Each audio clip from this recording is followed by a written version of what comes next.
Assalamualaikum warahmatullahi wabarakatuh. Channel ini membahas tentang dimensi sejarah Indonesia. Materi video ini diambil dari berbagai sumber. Buang energi negatif dan ambil sisi positifnya. Selamat menyaksikan. Kisah tongkat Sunan Kalijogo yang tumbuh jadi pohon angsana. Sebuah masjid di wilayah Semaken 1, Banjar Arum, Kalibawang, Kulon Progo, daerah istimewa Yogyakarta ternyata menyimpan jejak sejarah Sunan Kalijogo. Masjid Kedondong namanya. Masjid itu diyakini sebagai masjid tertua di Kulon Progo. Berdasarkan cerita turun-temurun, masjid yang juga dikenal dengan nama Masjid Sunan Kalijogo itu bahkan dibangun sebelum Masjid Demak.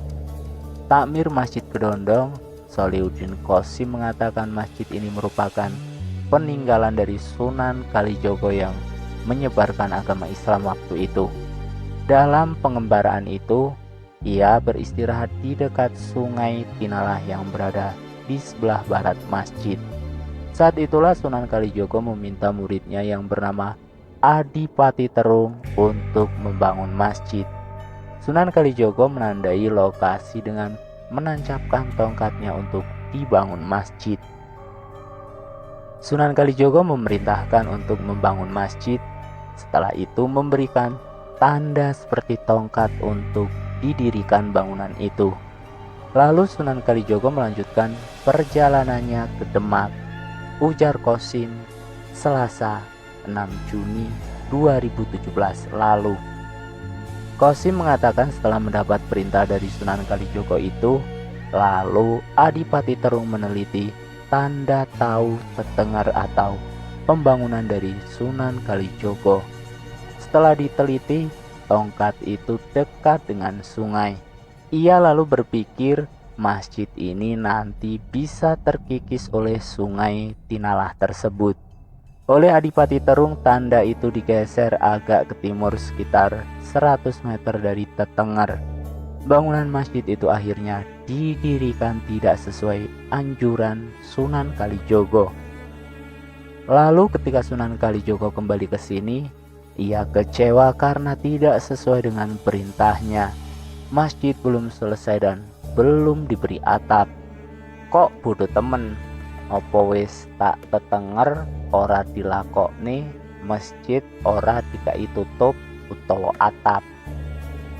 Yang artinya bodoh sekali. Udah dikasih tanda tidak dilaksanakan. Masjid enggak dikasih atap. Akhirnya dikasih daun alang-alang, tutur Qasim. Karena sikap Adipati Terung yang tidak mendengarkan perintah Sunan Kalijogo itu, ia lalu dikenal dengan sebutan nama Adipati Bodoh atau Panembahan Bodoh. Pasalnya saat ini lokasi tetengar dari Sunan Kalijogo juga masih jauh dari Sungai Tinalah. Bahkan di dekat tetengar itu juga muncul belik atau mata air yang hingga saat ini airnya masih keluar. Di sebelah pohon ada belik. Itu pertimbangan dari Sunan Kalijogo. Ujar Qasim menceritakan tetengar berupa tongkat dari Sunan Kalijogo saat ini masih ada. Namun tongkat itu tumbuh subur menjadi pohon angsana yang terlihat dari masjid.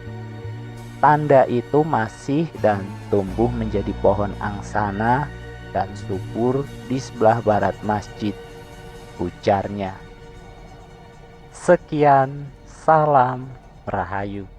Wassalamualaikum warahmatullahi wabarakatuh.